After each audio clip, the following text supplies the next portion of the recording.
नाशिक त्र्यंबकेश्वर येथे होणारा आगामी कुंभमेळा सुरक्षित होण्यासाठी येणाऱ्या भाविकांच्या गर्दीचे सूक्ष्म नियोजन करावे. त्र्यंबकेश्वर येथे येणाऱ्या भाविकांना येण्यासाठी आणि जाण्यासाठी स्वतंत्र मार्गिका असाव्यात, अशा सूचना राज्याचे मुख्य सचिव राजेश कुमार यांनी दिल्या.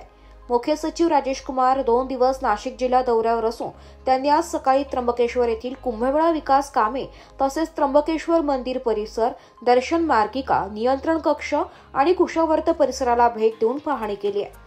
यावेळी विभागीय आयुक्त तथा नाशिक त्र्यंबकेश्वर कुंभमेळा विकास प्राधिकरणाचे अध्यक्ष डॉक्टर प्रवीण गेडाम, आयुक्त शेखर सिंग, जिल्हाधिकारी आयुष प्रसाद, पोलीस अधीक्षक बाळासाहेब पाटील, तहसीलदार गणेश जाधव, त्र्यंबकेश्वर नगर परिषदेचे मुख्याधिकारी राहुल पाटील, मंदिराचे विश्वस्त यांच्यासह विविध विभागांचे अधिकारी उपस्थित होते.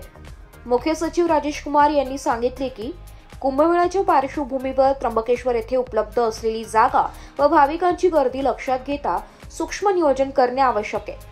भाविकांची कोणतीही गैरसोय होणार नाही याची दक्षता घ्यावी. तसेच साधू संत महंत आणि भाविकांसाठी आवश्यक मूलभूत सोयी सुविधा वेळेत उपलब्ध होती.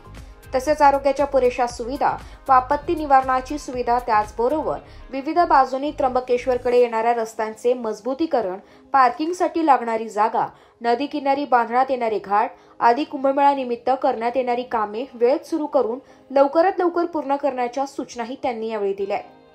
यावेळी कुंभमेळा निमित्त त्र्यंबकेश्वर शहर व परिसरात सुरू असलेली कामे, नियोजित कामे, कुंभमेळा निमित्त करण्यात येत असलेले नियोजन आदींबाबत विभागीय आयुक्त डॉक्टर गेडाम आणि कुंभमेळा आयुक्त शेखर सिंग यांनी माहिती दिली आहे.